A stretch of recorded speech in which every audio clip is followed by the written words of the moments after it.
Hey everybody, I am Porscha Aubrey, and this is Chapter 8 of the novel West Nation vs. East Nation, The Awakening. The rest of the day and night passed by like wildfire. It took a while for the guys to get Bryson to sleep, but they eventually knocked him out. Whether they bothered to even put him in a bed or not is a mystery to me, a mystery that I don't really care for. The guys seem extra hyper this morning, though. They're all riled up and picking fights with each other outside. Although I guess that this is the first time that I've seen them all in the village since the day I came here. They're happily laughing as they punch and kick each other, sometimes even slicing each other with their swords. "That's it, Anthony," Brian shouts cheerfully as I watch them from the window inside the safety of the house. "You and me, one-on-one." "Alright," Anthony smirks, readying his weapon in front of him. "Let's fucking go then." They swing their swords towards each other as the others watch close by. Blood and mist alike shine on their dark blades, glistening under the early morning sun, sparkling like fairy dust. The other guys cheer as the two fighting pant and pause for a breather. Clearly both of them are out of shape. Nothing that my potions can't fix. There's a loud grunt that echoes through the air. Brian kneels on the ground, holding his gut and wincing in pain.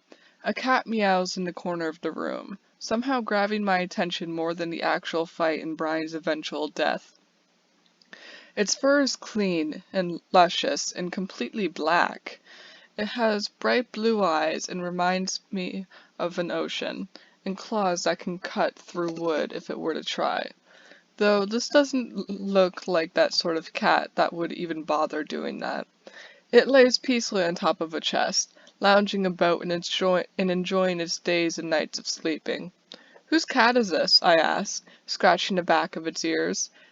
It purrs as I move onto its belly, joyfully holding its paws up in the air. "Cat? What cat?" Renato asks, looking around excitedly. He then notices I am still inside the house and comes after me, joy and cheer in his large smile. He opens the door and sees me playfully tapping the paws of the glorious feline. "Oh, that's mine," he grins, calmly strolling over to me. His smile doesn't fade as he lifts his cat up over his shoulder, and it comfortably hangs limp, meowing and licking its paws. "Isn't she beautiful?" I giggle, watching as he holds the cat in front of him, smiling lovingly into its adorable eyes. "Absolutely gorgeous." "Kill it," Anthony jokes, chuckling victoriously as he slices Brian's head off. "Fuck you!" Renato fires back, nose scrunching up in defense. He looks like a bulldog from this angle. "Go right ahead." Brian comes running back into the village, smirking coyly to himself. "Maybe later," Anthony kids, sheathing his sword back onto his back. "Where's that maverick bitch?" Bryson screams, sprinting into a village with a full set of armor made from hell, as well as a deep black blade made from the same location. "I'm gonna slice that bitch!" Already knowing that I'm gonna lose, I take out Brian's diamond axe since it's my strongest weapon. I will not die without a fight. "Bring it on, you screeching bitch!" I shout, sprinting towards my demise. "The fuck did you call me?" he shrieks, as I whack him with my axe, continuing to hit without relenting. I will get as much damage on this idiot as I can before I'm slaughtered. "You heard me, you virgin-ass motherfucker!" I yell, just barely dodging his sword with the best reaction speed I can possibly have. My back cracks as I limbo under the blow. Time seems to slow as the dark blade glides past my view. My reflection shines back at me. My black sclera with a red pupil and iris stares down at me, intimidated yet motivated. My long, brown hair hanging down onto the grass, bugs moving around the follicles. The large blade now fully hovers above my face. Time seems to stop as I gaze up at myself in the dark metal. My round, soft face and average jawline seem downgraded by the black eye patch covering my left eye. Some people would kill to have an average appearance like mine, but instead I ruined it, and the eye patch is the only thing that can help hide my hideous injuries. My short, button nose has some blood leaking out of it, staining my scarred skin. My narrow, glossy lips appear dry under the blade's metal, though I know that isn't the case. My protruding cheekbones slowly drift out of sight as time begins to move once more, and the blade speeds past my view.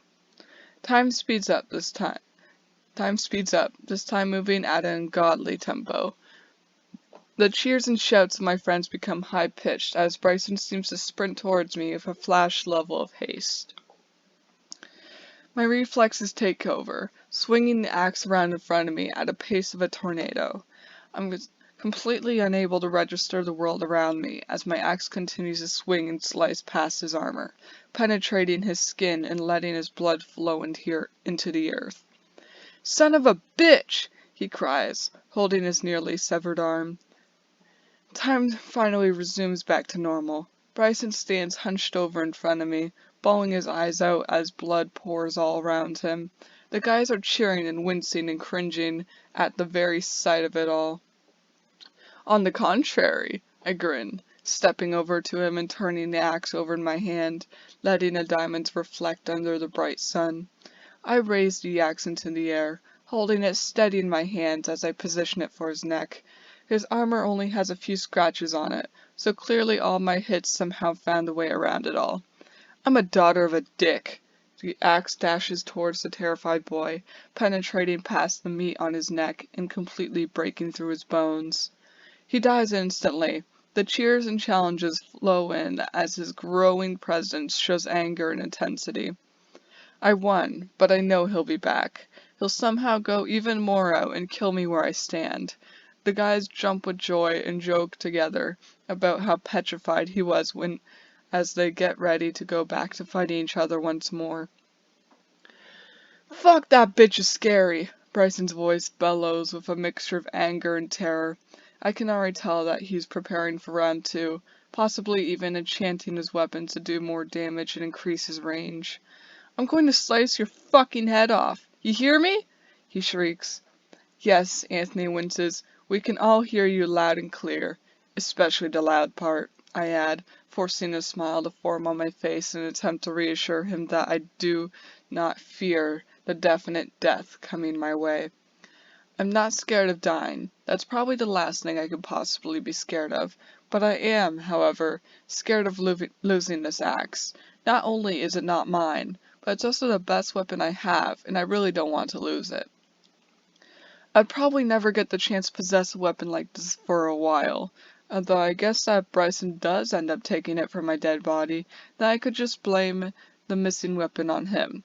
That's if Brian were to ever notice his axe is missing in the first place. After all, it's not like I even run a risk of being in trouble if I'm found with this weapon. They just assume that I mind for it.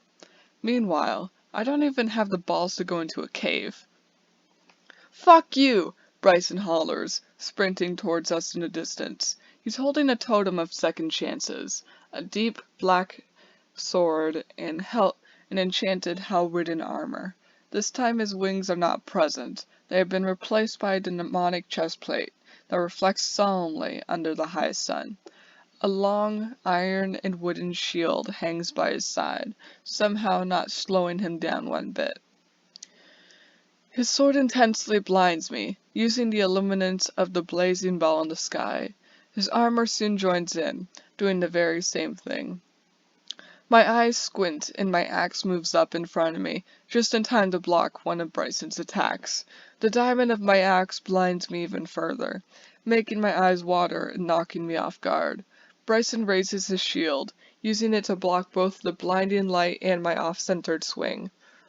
My axe barely even makes splinters fly as Bryson's fist collides with my gut and blood exits my throat. "Ha! You're never going to beat me now, bitch!" Bryson smirks, taking hold of the handle of my axe and pulling me closer to him. He lifts up his leg. The hardness of his boots make my ribs crack upon contact. The sound exits my body, echoing through the vast green and making the guys cringe. "How do you like that, bitch?" he snickers, using the handle of my axe to crack my nose, knocking me to the ground as I cry out in pain. "Lol, Bryson's going nuts," Rodrigo hollers from laughter as he watches Bryson slice at my legs. "Nobody fuck with him. Anthony adds in, laughing his ass off as Bryson moves up to my stomach, driving his sword completely through my gut. I can feel my organs get sliced open and begin to bleed internally as my sword is pulled out of me once more. My cries and screams shoot through the sky, blood-curdling and frightening enough to even scare off the beasts of the night. Blood pours out of every part of my body, soaking the earth once more with the definite possibility of my death. Soon, my body will sink into the ground, and I will reawaken good as new in my bed. His sword reaches my chest, as he hovers the point of his blade over my heart, shouting and cackling indistinguishable sentences. The guys cheer and laugh as they watch my suffering come to an end, once he finally drives his demonic blade through my heart, relieving me from this pain for a temporary amount of time. Bryson's cheers and cocky words are the first thing I hear when I awaken in Brian's bed. His dog cheerfully barks upon seeing me, and I rush over to Brian's chest to find anything that might be useful. Taking out a stone sword, some crappy iron armor, and some food, I rush at the door after tossing the wolf a steak. "Don't take my shit," I shout as I speed down Brian's staircase. "Don't worry, he didn't," Angel reassures me, though I already know that he took my axe because I saw him pick it up before everything went dark. "Wait, where are you?" Brian asks with light confusion. "Your bed," I answer swiftly. The guys break out into laughter as I speed out of the berry-surrounded doors and make my way up a hill. The guffaws continue for a bit more, taking out any sort of sounds in the area. Finally, Brian's voice is just noticeable enough for him to ask, "Why did you spawn in my bed?" The laughter breaks out once more, engulfing all audio with the chaotic mixture of their voices. I manage to shout above them all as I reach the top of the hill. "Because I slept in your bed last night." "What?" everyone asks in constant repetition. This time their concern overtakes their laughter. "Why the fuck?" Anthony asks, only judgment in his voice. I reach the group, seeing that barely any of my stuff was still on the ground. Bryson smirks mischievously, holding my axe behind his back. I know that I'll have to take it from him by force, and I also know that I can't do that with my lack of gear.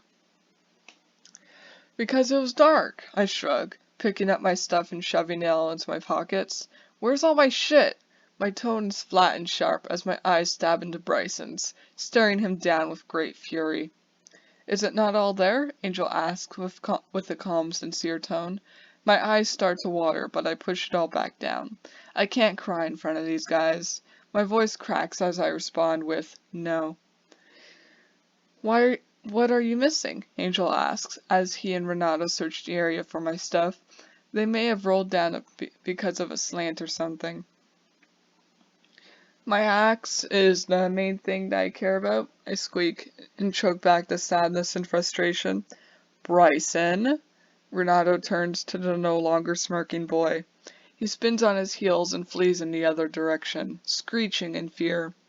"Bryson, give us that axe!" Renato shouts as everyone except Bryson and Alberto chase after him. Brian heads back to his castle, and Alberto makes his way back to Little Japan. "I don't have it," he lies, though I can clearly see a bit of the diamond sticking out of his armor. "You fucking liar!" I shout, my tears now showing through my sadness and distress. "Bryson, just give her axe back," Angel orders with disinterest as he grabs hold of Bryson's armor and pulls him back. "Fine," Bryson mumbles and tosses the axe onto the ground. The second that Angel releases him, he sprints towards the water-engulfed mountain and swims upstream. Anthony attempts to pick up the axe and run away, but Rodrigo manages to get it before him and holds it tightly as he makes his way back over to me. I stand silently in the village center, trying to wipe as much moisture off of my face as I can before they get to me. "That's my brother for you," Angel jokes and swims up the mountain as well. The water doesn't even make him wince. Renato, Rodrigo, and Anthony finally catch up to me. None of them bother to ask me about my cracking voice or still slightly wet face. Rodrigo holds the axe up, flipping the handle around for me to take hold of it safely. Both Anthony and Brian appear out of nowhere, taking hold of the handle along with me. Russell lets go of it and heads off towards the mountain with Francisco, leaving just the three of us with the axe as we tug and pull at it in an attempt to claim it. Brian, Alliance? Anthony mentions with a wicked grin. Alliance. Brian smiles. Just as when they're both distracted by meeting each other's eyes, I take one hard tug at the axe, surprisingly managing to pull it free. I'm knocked back onto the ground, gripping the axe tightly as I gaze up at them in their disappointed expressions. Aww, Anthony pouts, hanging his arms by his side. You're no fun, Brian groans, heads off towards his tower. Yeah, Darcilla, you're so lame. Anthony scowls at me and then heads off towards the watery mountain. I'm sorry, my voice squeaks, but it's too quiet to be heard over their complaining. An emptiness rises in my chest, but I promptly push it back down, putting more effort into keeping this one under wraps than my sadness. I was just trying to get my axe back. It's not my fault that they felt like messing with me while I was in a bad mood. Douchebags. And that is Chapter 8 of West Nation vs. East Nation The Awakening. Next video will be Chapter 9.